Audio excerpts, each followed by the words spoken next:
Welcome back to ciLiving.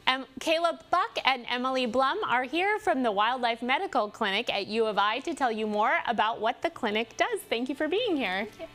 All right, so you both were interns this year, right? Correct. So what did you get out of your internship at the clinic? Sure. So I am a clinical intern. I'm going to my second year of vet school, and I got a lot of hands-on experience with all of the native wildlife.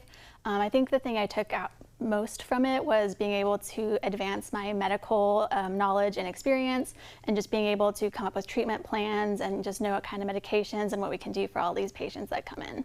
And what about you?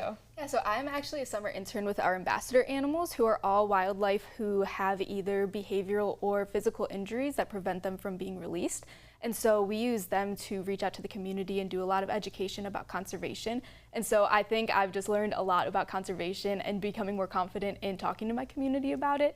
And it's also been really nice just to get to know each of the animals on a much deeper level and to get to know their personalities and to train with them. So it's all been great. Nice. Well, and I know we have some photos from some of the animals that you've worked with. I think that there was a little raccoon. Do you have a story behind this raccoon? Not this one in particular, but we do have a lot of raccoons coming in the summer specifically.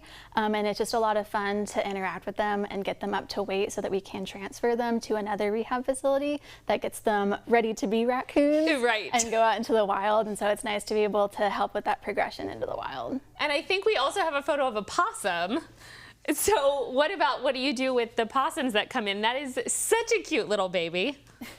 Yeah, so we have a lot of possums are very common in our clinic as well. They come in as little feisty little things most of the time, and they love to make the open mouth at us. And we just, again, we raise them to about 6 inches in length, and that's when they're able to like fend for themselves in the wild, and then we get to release them. And what do you want to do when you are done with school? Is your plan to both become veterinarians, or what do you want to do? Yeah, so we're both going into our second year of vet school, and my plan is to hopefully become a small animal general practitioner and see some exotics, and so it was really cool to be able to get to work with some wild animals while I've been here. Yeah, I feel like there's a big difference between treating someone's dog versus treating, say, a possum that comes into the center or a squirrel. Absolutely. And what about you? Yeah, so when I graduate, my hope is to get a residency and become a zoo vet. So the idea behind that is like I would work in a specific like zoo environment, zoo or aquarium, and just work with those animals that they have. And so this is a great experience to be able to prepare for that.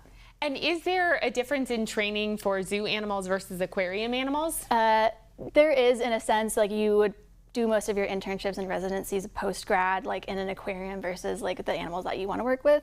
There's also the option to do like wildlife residencies as well, and we do have a lot of residents that are rotating through our clinic right now as well. Wonderful. Well, thank you both so much for being here and for sharing all that information, and good luck in your future careers. Thank you so much.